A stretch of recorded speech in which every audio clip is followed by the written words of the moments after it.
अस्सलामुअलैकुम नाज़रीन, आप देख रहे हैं program live with Adil Shahzeb. मैं हूं सैयद रज़ी। नाज़रीन, पाकिस्तान तहरीक इंसाफ की जानिब से मीनार पाकिस्तान पर 5 अगस्त को जलसे की दरख्वास्त दे दी गई है। लाहौर के सदर पाकिस्तान तहरीक इंसाफ के जो है उनकी जानिब से DC लाहौर को ये दरख्वास्त दी गई है, लेकिन कवी इम्कान, गालिब इम्कान यही है कि इस बार भी पाकिस्तान तहरीक इंसाफ को इस जलसे की इजाज़त नहीं मिल सकेगी। ये पहला मौका नहीं है नाज़रीन कि पाकिस्तान तहरीक इंसाफ की जानिब से जलसे की इजाज़त तलब की गई हो। इससे कबल भी हम देख चुके हैं कि कई बार पाकिस्तान तहरीक इंसाफ की जानिब से जलसों की इजाज़त मांगी गई, लेकिन पाकिस्तान तहरीक इंसाफ को जलसों की इजाज़त नहीं मिल सकी। इससे कबल मीनार पाकिस्तान पर जलसे की इजाज़त मांगी गई, वो भी नहीं मिल सकी। अब 5 अगस्त को जलसे की इजाज़त मांगी गई है पाकिस्तान तहरीक इंसाफ की जानिब से। क्या इस बार हुकूमत की जानिब से इजाज़त दी जाएगी या नहीं दी जाएगी, और क्या सूरत हाल होगी, किस तरह हुकूमत की जानिब से इस जो एहतजाज है पाकिस्तान तहरीक इंसाफ का उसको हैंडल किया जाएगा, इस बारे में बात करेंगे। हमारे साथ मौजूद हैं वज़ीर मुमलिकत खीलदास कोहिस्तानी साहब। खीलदास साहब, बहुत शुक्रिया आपके वक्त का। खीलदास साहब,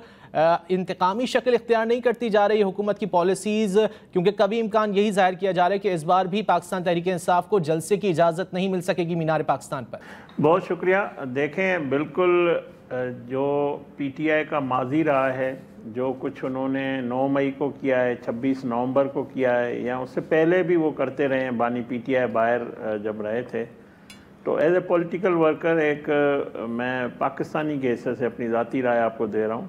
ऐसी जमात को कोई जलसे की इजाज़त नहीं देनी चाहिए, क्योंकि ये एक जमात नहीं बल्कि एक हुजूम में तब्दील हो चुकी है, जो फसाद बर्पा करना, इंतशार फैलाना, जलाओ गिराव करना। और ये इनकलाब तो 5 अगस्त को आना था, फिर उस इनकलाब को चीफ मिनिस्टर KPK ले गए लाहौर के इशाइया में 90 दिन पे, और जिसका आगाज़ जो था तहरीक का उसको 90 दिनों तक लेके जाना, तो ये बड़ी नाकामी है इनकी।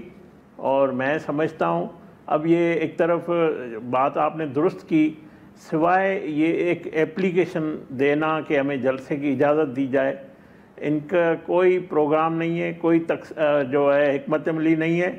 और इसका जो सबसे ज़्यादा जो दिलचस्प बात यह है कि बानी PTI का जो पोस्ट की है X पे, जिसमें उसने मायूसी का, नाउम्मीदी का, PTI की तकसीम का और कोई तहरीक का मुताबिक कोई मोमेंटम ना बनने का जो शिकवा किया है, जो मायूसी है, तो मैं समझता हूँ अब ये हुजूम जो है ये मुंतशर हो चुका है, तकसीम हो चुका है। और अच्छा होता ये 9 मई ना करते, 26 नवंबर जैसी इंतशारी तहरीक ना आगाज़ करते, तो एक पॉलिटिकल जमात होती, मेरे सियासी मुखालिफ हमारे होते, तो अच्छी बात थी। मगर जिस तरह खीलदास साहब, अगर ये हुजूम जो है वो मुंतशिर हो चुका है, आप जैसे कह रहे हैं, तो फिर तो इजाज़त दी जा सकती है, क्योंकि इतना सख्त जो है वो मौक़िफ़ अपनाना फिर मुश्किल हो जाता पाकिस्तान तहरीक इंसाफ के लिए, क्योंकि मुंतशिर है, आप कह रहे हैं। मैं वही कह रहा हूँ कि लाहौर में जो मीनार पाकिस्तान में हुजूम की इजाज़त बिल्कुल किसी को भी नहीं होनी चाहिए। हुजूम जो है वो जो है उससे जलाओ गिराव होता है, उससे इंतशार फैलता है, तो ऐसे कोई इजाज़त नहीं होगी। हाँ, उसके मुतबादल अगर ये चाहते हैं, कोई और भी बहुत ऑप्शन हो सकते हैं, वो इंतज़ामिया का काम है, लाहौर की इंतज़ामिया फ़ैसला करेगी। मगर इनका जो माजी है, मैं पॉलिटिकल वर्कर ही आपको अपनी ज़ाती राय दे रहा हूँ, तो मैं नहीं समझता हूँ हुकूमत पंजाब इनको कोई इस किस्म की एक्टिविटी करने की इजाज़त देगी। बाकी ये बेशक जाएँ, सियासी जलसे करें, बाहर निकलें, पुरअमन कर सकते थे, मगर इनका कोई ऐसा चांस नहीं है पुरअमन तहरीक जैसा। खीलदास कोहिस्तानी साहब, अगर जलसे की इजाज़त नहीं दी जाती तो आप नहीं समझते कि आवाम के दिलों में सॉफ्ट कॉर्नर जाएगा पाकिस्तान तहरीक इंसाफ के लिए? नहीं, आवाम तो इनको मुस्तरद कर चुकी है। अवाम ने कभी भी, जब बानी PTI बाहर थे, लॉन्ग मार्च की थी, पेशावर से आए थे, तब भी इनके उस इंतशार में शामिल नहीं थी, 26 नवंबर को भी शामिल नहीं थी। मैं तो कहता हूँ आप अवाम को छोड़ें, आप इनके कारकुन अब नहीं निकलते। आप देखें, इनके सेक्रेटरी जनरल आए थे इनकलाब को, इस्लामाबाद से कराची लेकर आए, कराची से उमरकोट तक वो इनकलाब गया, और उस इनकलाब में उनके जो कारकुन ही शरीक नहीं थे, 50-100 लोग थे, तो किसने रोका है इनको एक्टिविटी करने से? तो फिर तो सर डरने की जरूरत ही नहीं है, मेरे ख्याल से इजाजत दे देनी चाहिए जलसे की। देखें, मैं वही कह रहा हूँ, अगर वो उनका माजी अच्छा होता, वो जमात होती, हुजूम नहीं होता, तो बिल्कुल उनको इजाज़त मिलती, जैसे पहले भी माजी में मिलती रही है। और आपको पता है पहले भी लाहौर में इनको जलसा करने दिया गया था, मगर उसमें भी लोगों ने, लाहौर की अवाम ने मुस्तरद किया, पंजाब की अवाम ने मुस्तरद किया 26 नवंबर। और मैं आपको बताऊं, वज़ीर आला मरियम नवाज़ साहिबा पंजाब में इतना काम कर रही है। पंजाब की जो 12 करोड़ अवाम है, जिनको पौने 4 साल एक नायल बुजदार जैसा बंदा मिला था, तबाही की थी, उसको ऐसा संवार रही है, लोगों से जहन में ये जमात या उसके लीडर निकल चुका है। अब अवाम चाहती है कि हमें हमारे मसाइल दहलीज पे हल हो। जिस तरह साफ़ सुथरा पंजाब स्कीम मरियम नवाज़ ने आगाज़ किया, जिस तरह वहाँ पे हेल्थ की सहूलियात दी रही है, घर की दहलीज तक दवाएं पहुँचाई जा रही है, जिस तरह रोज़गार दिया जा रहा है, जिस तरह एजुकेशन में रिफॉर्म ला रहे हैं, तो सर, ये मरियम नवाज साहिबा की जो जैसा कि जितने की, काम आपने गिनवाए पंजाब हुकूमत के, और हम देख भी रहे हैं, खबरों में भी आ रहे हैं ये काम, तो फिर तो डरने की ज़रूरत ही नहीं है। अगर इतने काम किए जा रहे हैं तो फिर तो आवाम के दिलों से मुस्लिम लीग नून की जो मोहब्बत है वो तो निकाली नहीं जा सकती, जैसा कि आप कह रहे हैं। तो फिर जलसे की इजाज़त देने में कोई कबाहत नहीं होनी चाहिए मेरे ख्याल से। आपको मेरी बातों से डर या खौफ नज़र आ रहा है कोई? सर, आपने कहा मुंतशिर हुजूम है, मुंतशिर हुजूम है, तो फिर मुंतशिर हुजूम किस तरह जो है वो गालिब आ जाएगा आपकी हुकूमत पे, या आपकी हुकूमत के लिए टफ टाइम साबित करेगा? दुनिया की कोई हुकूमत, कोई कानून, कोई आइन किसी भी मुल्क में 9 मई जैसे करने की किसी को इजाज़त नहीं देगी। 26 नवंबर की तरह खून बहाने की, जो लोग कहते हैं कि हम कफन बांध के आएंगे, मरेंगे, मारेंगे, छोड़ेंगे नहीं, और अपने ही पुलिस के जवानों पे, अपने ही रेंजर्स के जवानों पे उनको ज़ख्मी करना, उनको शहीद करना, और वसाइल एक सूबे के लेकर आना, ये उनका माजी रहा है। मैं माजी की बुनियाद पे सर आगे बढ़ते हैं। ये बता दीजिए कि खैबर पख्तूनख्वा हुकूमत पाकिस्तान मुस्लिम लीग नून गिराना चाहती है या नहीं? देखें, ये फैसला वहाँ के KPK के MPs को करना है। जिस तरह अप्रैल 22 में हमने कौमी असम्बली में एक नायल हुकूमत से जान छुड़ाई और पाकिस्तान डिफ़ाल्ट होने जा रहा था, उसको बचाया। मुश्किल फ़ैसला था मगर हमने मुल्क के लिए किया और हमें कामयाबी मिली। एक जमहूरी फ़ैसला था। KPK में इस वक्त दहशतगर्दी है, वहाँ पे अवाम के इशूज़ हैं। गुज़श्ता माह एक रिपोर्ट भी आई थी, वो भी आपके नज़र से गुजरी होगी। तो KPK की अवाम भी तरक्की चाहती है, जिस तरह पंजाब की अवाम को मैसर है। KPK की अवाम भी चाहती है कि दहशतगर्दी का खात्मा हो। तो जब वो MPA फैसला करेंगे, ये एक जमहूरी अमल है, और जब नंबर पूरे होंगे तो क्यों नहीं। लेकिन तो मुझे आप नहीं समझते कि अगर तहरीक अदम एतमाद आती है तो वो तहरीक अदम इस्तेहकाम का बायस भी बन सकती है? नहीं, ये आइन इजाज़त देता है, और आइन के मुताबिक अगर नंबर पूरे हैं अपोजिशन के पास तो क्यों नहीं। ऐसे हुकूमत से, ऐसे वज़ीर आला से हमें छुटकारा हासिल करना पड़ेगा जो डिलीवर नहीं कर रहा है। क्या KPK की अवाम का हक नहीं है जिस तरह पंजाब के अवाम को हक मिल रहा है? पंजाब की हुकूमत, वज़ीर आला मरियम नवाज़ साहिबा डिलीवर कर रही है। ये फ़ैसला MPAs को करना है, और ये फ़ैसला हमारी क़यादत को करना है। और जिस दिन वो बेहतर समझेंगे इस किस्म की मूव हो जाएगी। अगर नहीं होगा तो नंबर्स पूरे नहीं होंगे तो नहीं करेंगे। अभी पाकिस्तान पीपल्स पार्टी के साथ बातचीत हो रही है, जमीयत उलमा इस्लाम के साथ बातचीत हो रही है इस हवाले से? देखें, हम आपको याद होगा कि ये जो सेनेट का इलेक्शन है वो पीपल्स पार्टी, JUIF और मुस्लिम लीग नून ने मिलकर लड़ी थी। मुस्लिम लीग नून ने उसमें अपने अक़लियती सीट थी जो टास्क पे होनी थी, हमने हमारी लीडरशिप ने बड़ा दिल करके वो JUIF को दी। इस तरह हमारे नंबर जितने थे, हमारे 2 सेनेटर भी हो सकते थे, मगर हमने इत्तेहाद की खातर और इत्तेहाद में इत्तेफाक की खातर वो फ़ैसले किए। आइंदा भी अगर हमारे पार्टी के सरबराह नवाज शरीफ साहब, हमारे वज़ीर आज़म शहबाज शरीफ साहब, पीपल्स पार्टी के सरबराह सदर आसिफ अली जरदारी साहब, चेयरमैन बिलावल भुट्टो जरदारी साहब और मौलाना फजल रहमान साहब ये समझेंगे कि ये हुकूमत को तब्दील करना है, तो हमारी लीडरशिप आपस में राब्ते हैं, हमारी जो उसके सीनियर लीडरशिप है वो आपस में राब्ते में, हमारी जो KPK की लीडरशिप है वो आपस में राब्ते में, वो गौर फिक्र कर रही है। जब बेहतर समझेंगे तो लीडरशिप फैसला करेगी। अच्छा, अकीलदास कोहिस्तानी साहब, वज़ीर आज़म शहबाज शरीफ, साबिक़ वज़ीर आज़म नवाज़ शरीफ, वज़ीर आला पंजाब मरीम नवाज़ की भी एक मुलाकात हुई, तो उस मुलाकात में नवाज़ शरीफ साहब की जानिब से कहा गया है कि जो अमन अमान की सूरत हाल है उस पर KP हुकूमत के साथ मिलकर काम करने की ज़रूरत है। इससे तो ये तासुर जा रहा है कि अभी शायद मूड नहीं है पाकिस्तान मुस्लिम लीग नून का खैबर पख्तूनख्वा में हुकूमत गिराने का। देखें, एक बात मैं आपको बताऊं, हमारी जो लीडरशिप है वो हमेशा मुल्क की बात करती है, सूबों की बात करती है। KP के पाकिस्तान का सूबा है, हमारा सूबा है। हम चाहते हैं वहाँ के अवाम के मसाइल हल हो, हम चाहते हैं हमारी वहाँ पे दहशतगर्दी का खात्मा हो। आखिरी जो हमारा काबीना का इजलास था, वज़ीर आज़म शहबाज शरीफ साहब ने जो मुहर्रम अल हराम के जो महीना था, जो जुलूस निकले थे पुरअमन तरीके से पूरे पाकिस्तान में, तो उनमें सब वज़ीर आला को उन्होंने शाबाश दी, उनकी तारीफ़ की। वज़ीर दाखिला की उसमें वज़ीर आला KP के अली अमीन गंडापुर की भी उन्होंने तारीफ़ की।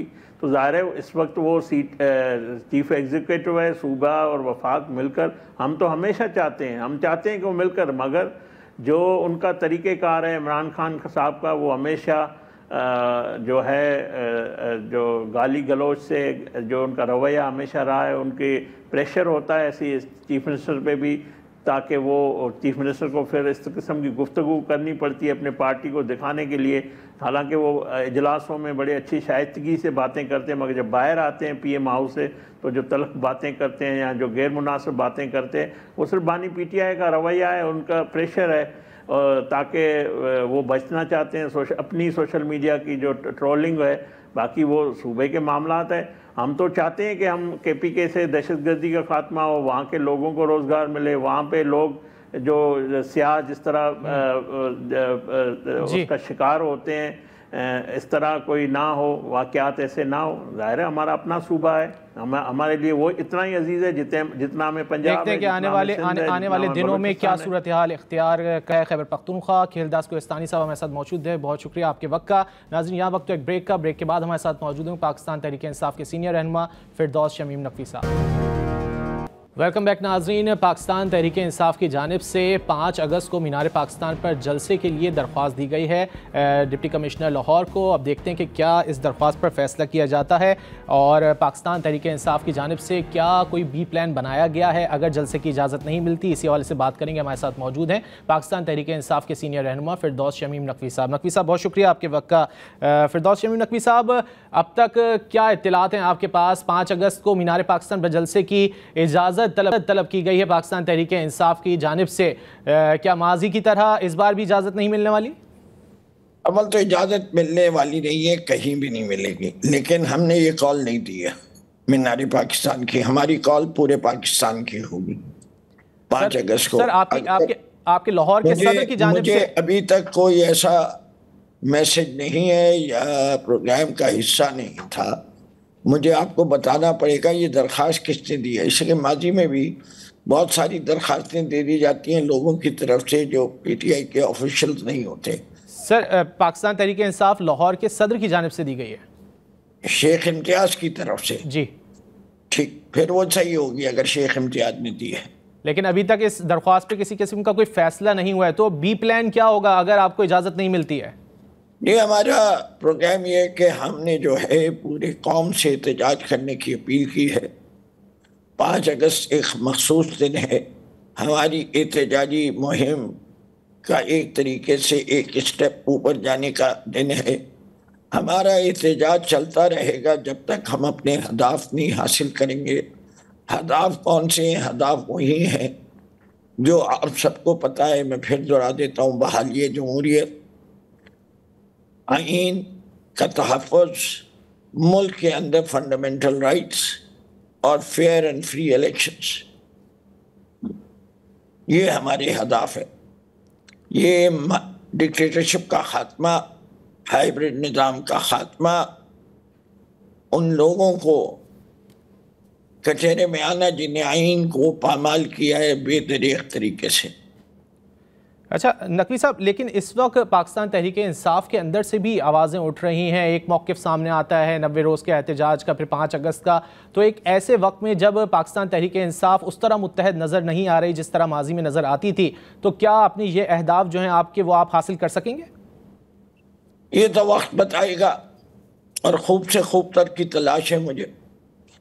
ये मैं कभी भी नहीं कहूँगा जब तक मेरा हदफ हासिल हो जाए नहीं होता, तो मैं यही समझूंगा कि हमारी कोशिश में थोड़ी कमी रह गई है। फिर कमी को दूर करेंगे और फिर आगे बढ़ेंगे।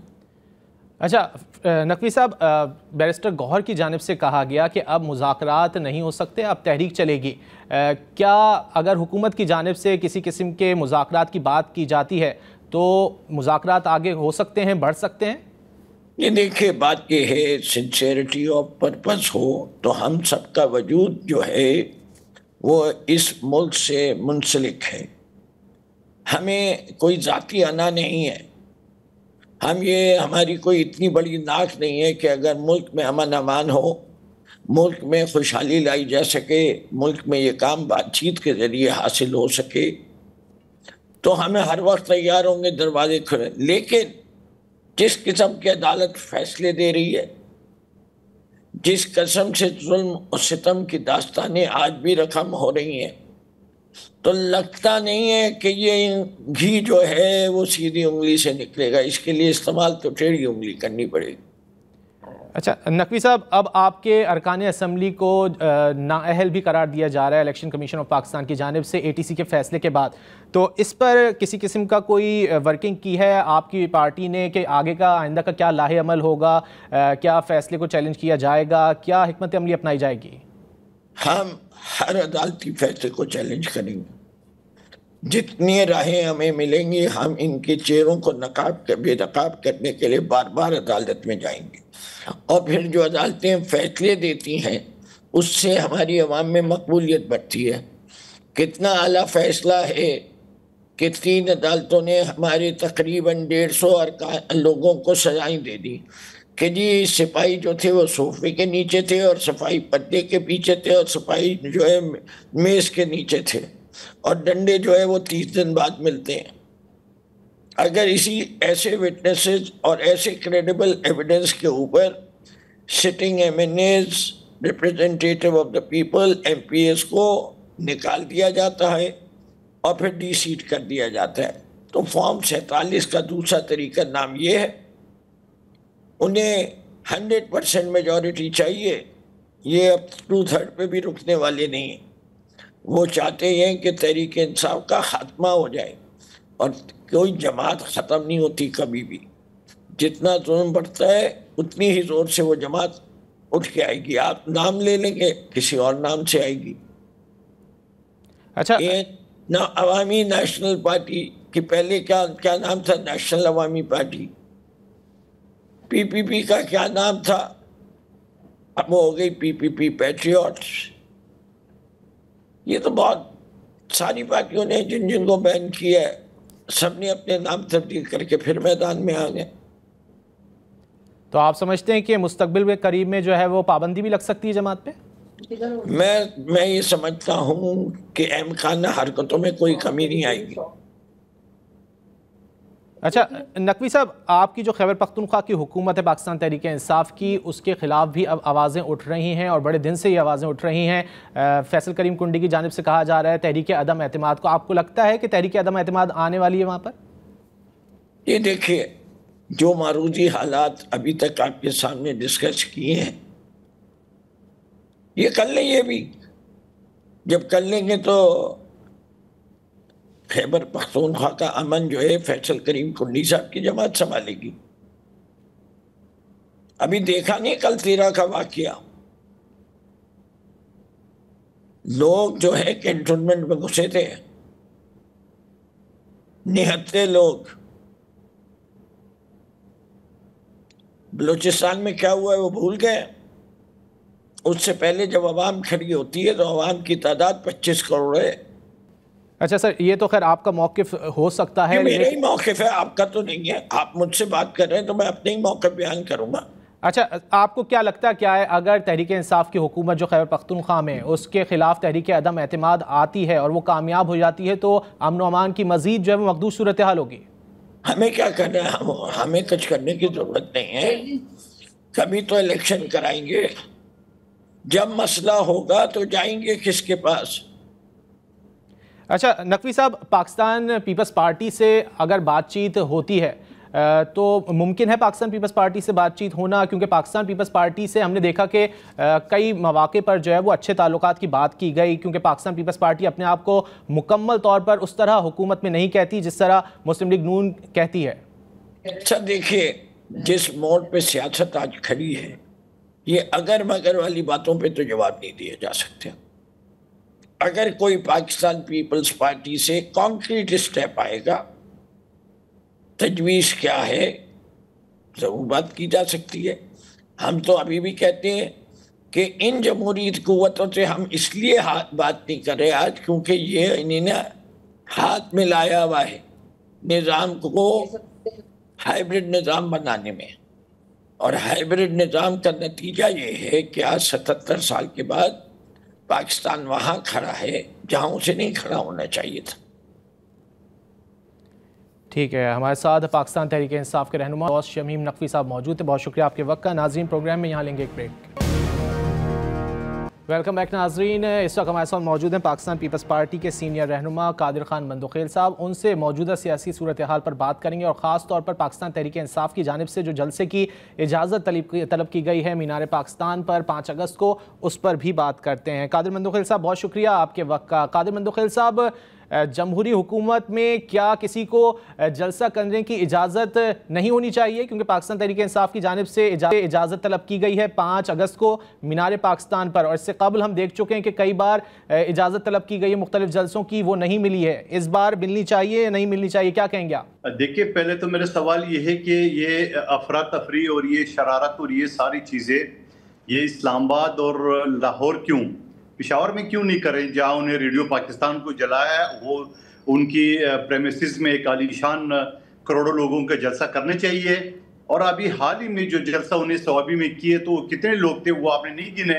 इनको चाहिए हर वक्त अफरा तफरी, इनको चाहिए हर वक्त कि जलसे की इजाज़त नहीं। देखिए, जलसे की इजाज़त बिल्कुल मिलनी चाहिए, मगर वो भी शराइत होते हैं। ऐसा तो नहीं होता है कि आप कलादम तंजीमों को, दहशत गर्दों को साथ बंदूकें, क्लाशिंकोव और सारी चीज़ें ले आते हुए और एक जैसा मोहम्मद बिन कासिम का लश्कर आ रहा है और वो इस्लाम फैलाने के लिए या मुल्क फतह करने के लिए, ऐसी इजाज़त तो कोई मुल्क भी नहीं देता है। आपने अगर यूरोप अमेरिका में देखा, वहाँ एहतजाज होता है, 2 अगर लेन होता है रोड, एक रोड पे ट्रैफिक चलती है, दूसरे पे लोग एहतजाज कर रहे हैं और बाकायदा पुरअमन तरीके से, मैंने देखा, आपने भी देखा होगा। तो ऐसे अगर एहतजाज हो तो उनको हर जगह मिलना चाहिए, मगर तहरीक इंसाफ का ट्रैक रिकॉर्ड ये है कि ये हमेशा जो है ना वो फसाद की जो है ना वो एक तहरीक चलाते हैं, अमन के लिए नहीं। तो कादिर बंदुखेल साहब, अभी अब से कुछ देर कबल मेरी बात हो रही थी खेलदास कोहिस्तानी साहब से, तो उनका ये कहना था कि इतनी मकबूलियत अब पाकिस्तान तहरीक इंसाफ की नहीं रही है और मुंतशिर नज़र आ रही है। अब एक अगर कुव्वत मुंतशिर नज़र आ रही है तो फिर क्या कबाहत है इजाज़त देने में? देखिए, वो एक अलग इशू है कि वो यकीनन आप देख रहे हैं कि पुख्तनख्वा में अभी सेनेट में, जहाँ पिछले 4 साल से 8 फरवरी के इलेक्शन के बाद पीपल्स पार्टी ने ऑफर की है, उसके बाद जरदारी साहब ने जॉइंट सेशन से खिताब करते हुए सदर पाकिस्तान ऑफर किए है, लेकिन वो आगे से जवाब क्या मिलता है, नहीं ये तो चोर है, डाकू है। तो अभी सेनेट के इलेक्शन में जो चोर डाकू कहते थे वो क्या हो गए, वो शुरफा हो गए, मस्जिद के नमाजी हो गए, वो क्या हो गए बकौल इनके, क्योंकि वहां गंडापुर को अपनी किश्ती डूबते हुए नजर आ रही थी, वहां उनके जो तितर है वो तितर बितर हो रहे थे सारे, और वहां गंडापुर ग्रुप तो अलीमा बीबी, बुशरा बीबी, आतिफ खान, असद कैसर और ये जो पेशावर का नया ग्रुप वो निकल आए, तो ये सारे तकसीम थे, उनको पता था 2 सेनेटर भी नहीं ले सकेंगे।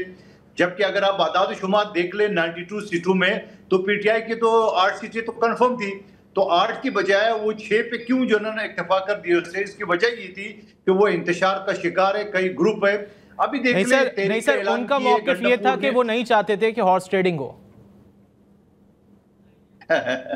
तो बिक कौन रहे थे, बिकने के लिए कौन तैयार थे, पीटीआई के तैयार थे, और ये कोई पहली मर्तबा थोड़ी हो रहे थे। तो सर खरीद कौन रहा था? लोग नहीं बिके। सर खरीद कौन रहा था? देखिए, या भाई खरीद जो भी रहता है, जब बिकने के लिए बाजार में टमाटर पड़े हुए तो खरीदार तो इधर उधर गुजर जाता है।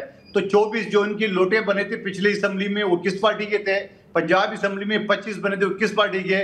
आज भी उनके, और खुद ये मैं नहीं कह रहा हूँ, खुद गंडापुर के अल्फाज है, 27 एमपीए को उन्होंने पार्लिमानी सेक्रेटरी बनाया डर के वजह, उसके बावजूद ने 26 अरकान और की निशानदेही की है। तो ये मैंने तो नहीं की है, ये तो खुद गंडापुर ने की है कि 26 अरकान जो ना इधर उधर जा सकते हैं। तो सवाल ये कि अपने जो तितर उन्होंने संभाल के रखे हुए थे तो वो संभाले तो नहीं जा रहे।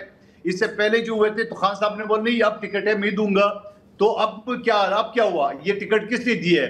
ये तो रियासत मदीना के ठेकेदार ने दिए ना, ये सारी टिकट है, फिर ये क्यों इधर उधर भाग रहे सारे? सवाल ये हमारे 10 एमपीए पे 2 सेनेटर उन्होंने ऐसी झोली में डाल दी है कि उनको पता था कि ये चीजें इनकी बिगड़ रही है, और अब तो अदम एतमाद की तहरीक भी आ रही है, जाता किधर रही है। तो नंबर गेम आपको मिल चुका है, आपके हक में है जो अदम एतमाद की तहरीक आ रही है? मैं तो गंडापुर साहब की अपनी मुंह ज़बानी बता रहा हूँ। 26 अरकान, वो जो 27 को पार्लिमानी सेक्रेटरी बताया उनको नहीं बह रहा हूं, तो 26 की तो उनका अपना फिगर है कि 26 लोग हमसे जा सकते हैं।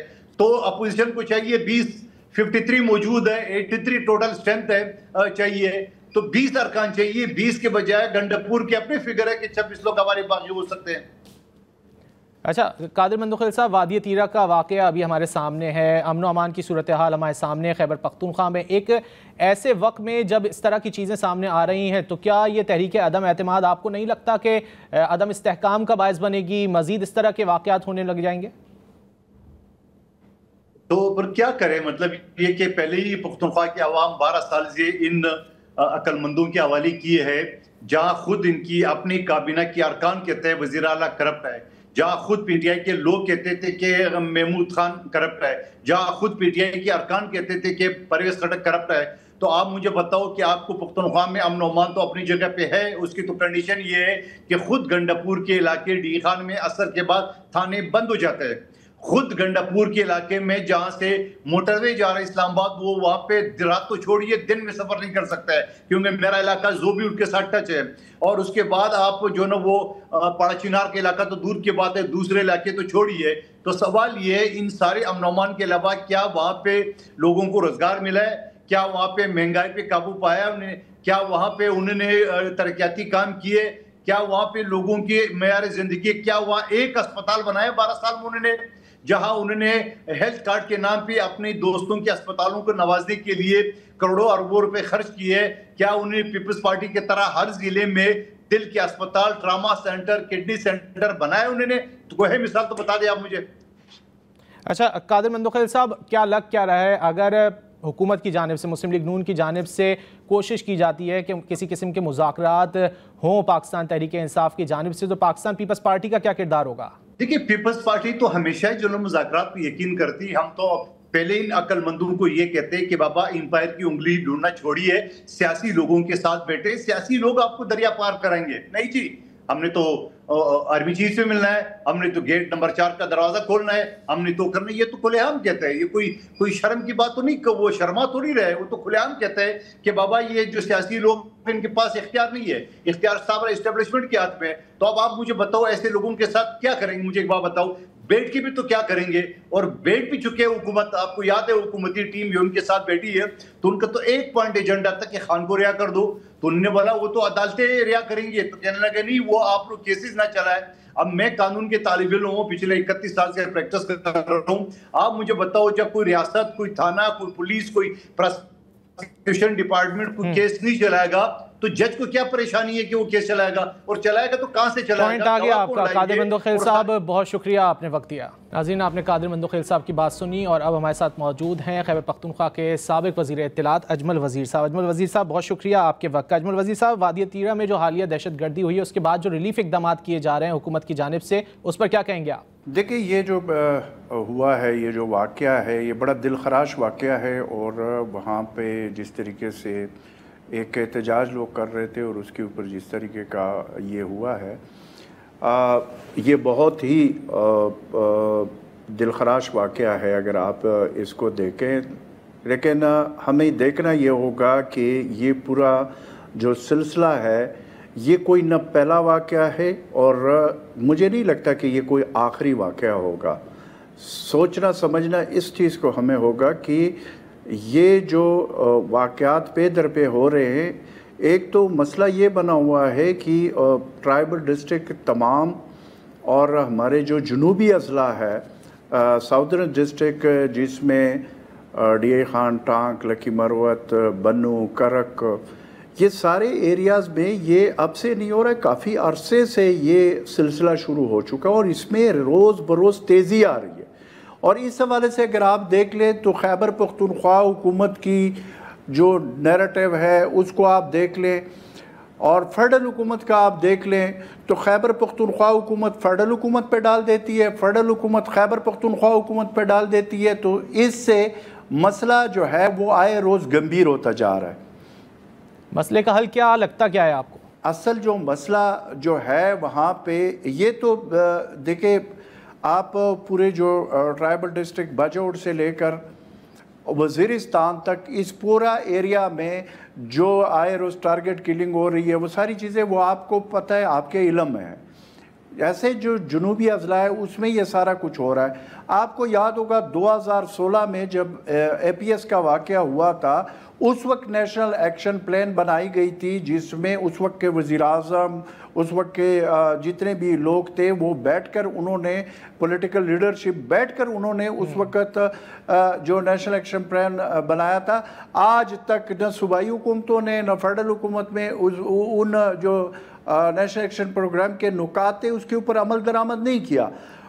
आज जहाँ पे हम बैठे हुए, आज जो वहाँ की सूरत हाल है उसको भी अगर आप देख लें, चंद दिन पहले सेनेट के इलेक्शन होते हैं वहाँ पे खैबर पख्तूनख्वा में 11 सीटों के, वहाँ पे अपोजिशन और सूबाई हुकूमत आपस में बैठकर कहते हैं कि जी ये 5 सीटें आपके हो गए, अपोजिशन के 6 सीटें हुकूमत के हो गए, उसके ऊपर सारे राजी बाजी हो गए और उसके बाद वो इलेक्शन तो बहरहाल जिस तरीके का था वो आपके सामने। और वहाँ पे सूबाई असम्बली के सामने लॉन में एक टेंट लगाया हुआ था, दोनों शीरो शक्र हो रहे थे और एक दूसरे के साथ खाने खाए जा रहे थे। हम उस वक्त उससे एक दिन पहले भी ये कह रहे थे कि ये चूँकि सेनेट के इलेक्शन के लिए सारे इकट्ठे हुए, कल इस इलेक्शन के रिजल्ट के बाद फिर जो है ना कोई एक टैंकी पे चढ़ जाएगा, दूसरा दूसरी टैंकी पे चढ़ जाएगा, एक का अपना वो जो है ना एक दूसरे के खिलाफ क्रिटिसिज्म शुरू कर देंगे। जहां पे सेनेट के इलेक्शन के लिए ये तमाम सियासी जमातें अब से चंद दिन पहले इकट्ठे हो जाते हैं, लेकिन वहीं पे अगर APC हो जाती है, जैसे उस दिन चीफ मिनिस्टर खैबर पख्तूनख्वा ने APC बुलाई तो उसमें जो अपोजिशन के जमातें उन नहीं गए। तो अभी कल ANP का था जो कौमी जरगा के नाम से था, उसमें भी अगर आप देख लें वो अच्छा था, उन सब उसमें गए थे, लेकिन उसमें सेकंड टियर लीडरशिप चली गई थी। और वहाँ पे ज़ाहिर जब खैबर पख्तूनख्वा से ताल्लुक़ रखने वाले जितने भी है, चाहे वो फेडरल हुकूमत के में नुमाइंदगी कर रहे हैं या सूबे में जो सूबे का CM है या हुकूमत है, जब तक ये एक पेज पे बैठकर वहां के मसाइल को एक दूसरे के साथ डिस्कस करके और फाइनल करके फेडरल हुकूमत वज़ीर-ए-आज़म के सामने नहीं रखेंगे और फिर उसके ऊपर वज़ीर-ए-आज़म की APC जो एपेक्स कमेटी की जो मीटिंग है वो जब तक नहीं बुलाया जाएगा, मुझे नहीं लगता कि इन मसाइल का हल सिर्फ या खैबर पख्तूनख्वा हुकूमत कर सकती है या एक दो सियासी जमातें कर सकते हैं। अजमल वजीर साहब, आपने कहा कि नेशनल एक्शन प्लान पर उसकी रूह के मुताबिक अमल नहीं हुआ, तो क्या वजह क्या थी? आपको कहाँ लगता है कि जो है लैकिंग रही है? देखिए, हमारा तो ये सबसे बड़ा जो मसला है वो ये है कि जब एक वाकया हो जाता है उसके ऊपर हम आसमान सर पे उठा लेते हैं, लेकिन जब 2, 3, 4, 5 दिन हफ्ता गुजर जाता है फिर हमें वो भूल जाता है, फिर कोई नया मसला आ जाता है। फिर उसमें मैं वो जो नेशनल एक्शन प्लान के जो वफाक और सूबे के जो नुकात थे, 13 नुकात इनके जिम्मे थे, बकाया तो अफवाज पाकिस्तान के थे, उस पर अमल दरामद कराना तो सूबाई हुकूमतों और वफाक का काम था। आज तक मुझे बताएं कि वो जो 13 नुकात थे उसके ऊपर कौन सा अमल दरामद हुआ है? बस बैठ जाते गुफ्तुन शुनीदुन बर्खास्तुन, बस आपके सामने मिसाल मैंने दी है, सेनेट के इलेक्शन के लिए सब इकट्ठे हो गए थे, लेकिन खैबर पख्तूनख्वा के अमन के लिए, ट्राइबल डिस्ट्रिक्ट में अमन के हवाले से सूबाई हुकूमत और फेडरल हुकूमत और तमाम सियासी जमातें इकट्ठा होने के लिए तैयार नहीं है। अच्छा अजमल वजीर साहब, कमिश्नर पेशावर की ज़ेर सदारत इजलास हुआ जिसमें दहशत गर्दी से मुतासर जो कबाइल हैं उनको रिलीफ देने पर बात की गई है, इसको कैसे देखते हैं आप? देखिए, रिलीफ तो मिल जाएगी, रिलीफ देना अच्छी बात है वहाँ पे जो लोग, लेकिन आप मुझे ये बता दें कि वो रिलीफ से वो जो लोग उसमें शहीद हुए वो वापस आ सकते हैं? और ये एक दिन तो नहीं है। ये बाजौड़ में आपने चंद दिन पहले देखा कि मौलाना खानजेब, उससे पहले असिस्टेंट कमिश्नर वहाँ पे एक तहसीलदार, एक पुलिस अफसर की शहादत, उससे पहले आप देखें एक सेनेटर अदयतुल्ला साहब, उससे पहले आप देखें जमीयत उलमा इस्लाम के पूरा एक जलसे के ऊपर हमला हुआ और उसमें तकरीबन 70 के लगभग लोग शहीद हुए। और ये वज़ीरिस्तान में आए रोज़ ये लोगों को टारगेट किया जा रहा है, नॉर्थ और साउथ में। इवन डीए खान, टांक, बन्नू, लकी मरवत, करक, ये सब में ये आए रोज़ ये टारगेट किलिंग हो रही है, ये सारा कुछ हो रहा है। आज भी डीए खान जो मेन, जहाँ से डीए खान से आपको पता है कि हमारे सीएम खैबर पख्तूनख्वा का भी ताल्लुक़ है, गवर्नर का भी ताल्लुक़ है, मौलाना फजल रहमान साहब का भी ताल्लुक़ है। उस रोड के ऊपर, जिस रोड पे ये खुद भी सफ़र करते, उस रोड के ऊपर एक रेस्ट एरिया में दिन दहाड़े एक चौकीदार को आज शहीद किया गया। यानी मेन शाहराहों के ऊपर जाना जो है ना वो खतरा है। अच्छा अजमल वजीर साहब, अब इस तमाम तर सूरत हाल खैबर पख्तूनख्वा की आपके सामने है। इस तमाम तर सूरत हाल में क्या तहरीक अदम एतमाद लानी चाहिए हुकूमत को, सूबाई हुकूमत के खिलाफ या नहीं?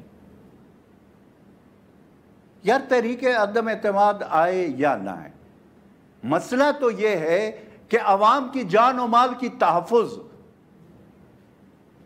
क्या वो जो अदम एतमाद आएगा उसके बाद जो हुकूमत आएगी वो क्या करेगी?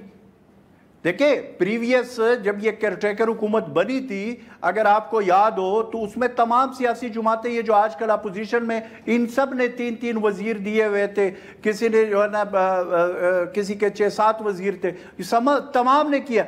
लेकिन उस हुकूमत ने फिर ये डिलीवर किया कि दरमियान में उस केयरटेकर हुकूमत को ख़त्म करना पड़ा। तो बात यह है कि मसला अदम एतमाद का हो या दूसरे मसाइल हो, मसले का हल तब है कि जब सूबाई हुकूमत और फेडरल हुकूमत और तमाम पॉलिटिकल लीडरशिप ओनरशिप ले ले। देखिए, बैठ तो जाते हैं ये, लेकिन ओनरशिप नहीं ले रहे। नैरेटिव, हर सियासी जमात का अपना नैरेटिव है। एक नैरेटिव होता है स्टेट की, एक नैरेटिव होता है एक हुकूमत का, एक नैरेटिव होता है, वो आपको कहीं पे भी नजर नहीं आता। अभी भी अगर आप देख लें तो जहां पे कोई वाकया हो जाता है खैबर पख्तूनख्वा में, ट्राइबल डिस्ट्रिक्ट में, तो सबसे पहले वहां पे पीटीआई के एमएनए एमपी पहुंच जाते हैं। एहतजाज में सबसे पहले सफ में वो खड़े हो जाते हैं। अब आप मुझे बताएं कि अवाम किससे पूछे? इसी तरह फेडरल हुकूमत वाले भी यही काम करते, वो जो सियासी जमातें वो उसके मुकाबले में पहुंच जाते कि जो सूबाई हुकूमत है। देखते हैं कि तमाम तर सवाल ये बनता है कि क्या लाहे अमल तरतीब देती हैं खैबर पख्तूनख्वा के लिए। अजमल वजीर साहब हमारे साथ मौजूद थे, बहुत शुक्रिया आपके वक्त का। नाज़रीन, यहाँ वक्त तो एक ब्रेक का, और प्रोग्राम के आखिरी हिस्से में जब आएंगे तो हम बात करेंगे भारत के साबिक वजीर दाखिला चिदम्बरम की जानिब से जो पाकिस्तान को पहलगाम वाक़े पर क्लीन चिट दी गई है, उस हवाले से। वेलकम बैक नाज़रीन। भारत के साबिक वज़ीर दाखिला की जानिब से बीजेपी हुकूमत के ख़िलाफ़ बड़े सवालात उठा दिए गए हैं। उनकी जानिब से कहा गया है कि पहलगाम हमले में पाकिस्तान के मुलव्वस होने के अब तक किसी किस्म के कोई सबूत नहीं मिले। उनकी जानिब से ये भी कहा गया है कि नेशनल इन्वेस्टिगेशन एजेंसी जो है उसकी जानिब से अब तक की जो तहकीकात की गई हैं पहलगाम हमले के हवाले से, वो तहकीकात सामने लाए जाएँ। और उनकी जानिब से ये भी कहा गया है कि बीजेपी हुकूमत और ख़ास तौर पर जो मोदी हुकूमत है वो जो है तमाम तर तहकीकात सामने नहीं लाएगी और शफाफ तहकीकात नहीं होने देगी। इस तमाम तर सूरत हाल पर बात करेंगे। नाज़रीन, हमारे साथ मौजूद है माहिर बैनुल अक़वामी उमूर उमर अजहर साहब। उमर साहब, बहुत शुक्रिया आपके वक्त का। उमर साहब, भारत के साबिक वज़ीर दाखिला की जानिब से अपनी ही हुकूमत पर सवालात उठा दिए गए हैं, इससे भारत के बयानिए को कितना नुकसान पहुंचा है? जी बिल्कुल, ये सवालात जो हैं साबिक वज़ीर दाखिला चिदम्बरम साहब ने उठाए हैं, जो कि बड़े मंझे हुए सियासतदान हैं और उन्होंने इंडिया की जो वज़ारत दाखिला है उसमें भरपूर काम किया है कांग्रेस के दौरे हुकूमत में। और इनके ताल्लुकात जो हैं चिदम्बरम साहब, इनके ताल्लुकात सिर्फ इंडिया में नहीं, इनके ताल्लुकात अमेरिका में भी हैं, बरतानिया में भी हैं और ये हिंदुस्तान की सियासत में इनको एक बड़ा पाए का और कद का सियासतदान माना जाता है। तो इसीलिए ये जो इनके इल्जामात हैं बिल्कुल ये इंडियन गवर्नमेंट और बीजेपी गवर्नमेंट के ऊपर एक इशू उनके लिए क्रिएट करते हैं। हमें ये मजबूर करते हैं इल्जामात बीजेपी हुकूमत को एक मुख्तलिफ नजर से देखने के लिए, क्योंकि पहले भी इस चीज की बातगश्त थी और गूंज की गई थी कि ये जो पहलगाम में हमले हैं ये कहीं ना कहीं ये अटैक्स जो है शायद ये किसी सिक्योरिटी लैब्स की वजह से हुए हैं, ना कि किसी दूसरे मुल्क की कार्रवाई की वजह से। और इसी तरह की आवाज चिदम्बरम साहब से पहले भी रॉ के साबिक चीफ अमरजीत दौलत सिंह साहब उठा चुके हैं। कश्मीर के जम्मू कश्मीर के साबिक वजीर आला जो है वो भी इससे मिलती जुलती बात कर चुके हैं। तो भारत के बयानी के लिए ये बैनुल अक़वामी सतह पे भी बहुत इसको बहुत ठेस, इस इल्जाम से बहुत ठेस पहुंचेगी भारत के बैनुल अक़वामी सतह पे भी जो बयानिया है। तो I think it's a very difficult position for the BJP government to be in now, क्योंकि एक साबिक हुकूमती शख्स ने भी ये कह दिया है कि पहलगाम शायद सिक्योरिटी लैब्स है, हुकूमत की अपनी नाकामियों की वजह से हुआ है, ना कि किसी और मुल्क की वजह से। और मैं ये भी बताना चाहूँ, उन्होंने ये भी कहा चिदम्बरम साहब ने कि उन हमलावरों को ना पकड़ा गया और उस हमले के होने से चंद कुछ हफ्ते या महीने पहले सिक्योरिटी क्लियर करा दी गई एरिया से। हालांकि ये पहलगाम का ये वो इलाका है जहां टूरिज्म सबसे ज्यादा है। तो ये उन्होंने बहुत हैरत अंगेज इंकशाफात भी किए हैं। उन्होंने तो ये तक कह दिया कि नेशनल इन्वेस्टिगेशन एजेंसी की जानिब से जो तहकीकात की जा रही हैं उसे सामने लाना चाहिए, और उन्होंने कहा है कि शफाफ तहकीकात नहीं होने देगी मोदी हुकूमत। देखें, बिल्कुल उनकी इसी बात के जेरे तहत उन्होंने ये भी कहा ना, जब उन्होंने ये बात की चिदम्बरम साहब ने, इसके जेरे नजर और इसके जेरे तहत उन्होंने ये भी कहा कि एक तो हमलावरों का अभी तक सुराग नहीं लगाया जा सका, दूसरा ये नहीं पता कि हमलावर थे कौन, और तीसरा बिल्कुल हमला होने के चंद महीने पहले उस इलाके से हैरत अंगेज तौर पे सरप्राइजिंगली शॉकिंगली सिक्योरिटी क्लियर करा दी जाती है। और जैसे सिक्योरिटी क्लियर होती है कि इतने हैवी टूरिस्टी एरिया से और एकदम से हमला हो जाता है। तो चिदम्बरम साहब बिल्कुल सही कह रहे हैं कि एनआईए के अंदर जो इस वक्त तहकीकात हो रही हैं वो साफ शफाफ या हुकूमत के किसी ना किसी वजन से अलहदा नहीं हो रही। वो हुकूमत उन पर मुकम्मल तौर पे हावी है, उन तमाम इन्वेस्टिगेशंस पे पहलगाम से रिलेटेड। तो I think he has made a very solid point Chidambaram साहब। अच्छा, और बैनुल अक़वामी इदारा हुकूमतों में भी इसकी बातगश्त है। अच्छा उमर साहब, आपको लगता है कि मुस्तक़बिल करीब में भारत की जानिब से, मोदी हुकूमत की जानिब से जो पाकिस्तान की जानिब से पेशकश की गई थी कि गैर जानिबदाराना तहकीकात कराई जाएँ इस वाक़े की, तो क्या उस जानिब बढ़ सकता है, या आलमी बरादरी की जानिब से कहा जा सकता है कि गैर जानिबदाराना तहकीकात का जो कहा जा रहा है पाकिस्तान की जानिब से उस जानिब आए?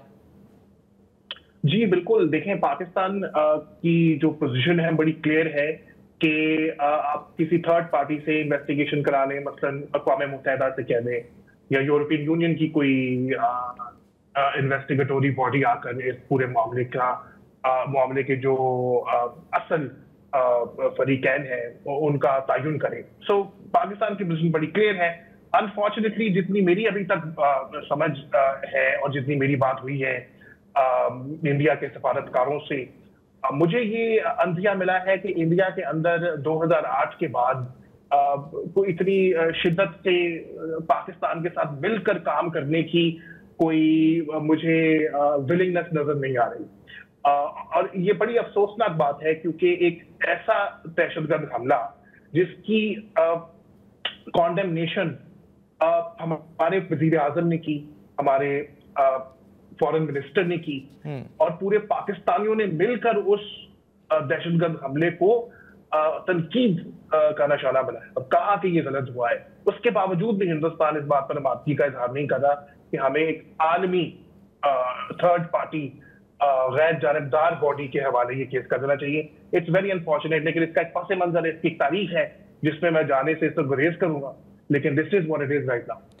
उमर साहब, हमें मालूम है कि अमेरिका की जानिब से बारहा कहा जा रहा है कि उसने पाकिस्तान और भारत के दरमियान जंगबंदी कराई। ख़ासतौर पर अमेरिकी सदर डोनाल्ड ट्रंप की जानिब से कई बार ये कहा जा चुका है कि उन्होंने जंगबंदी कराने में अहम किरदार अदा किया। तो क्या वो गैर जानिबदाराना तहकीकात की जानिब भारत को कायल नहीं कर सकते?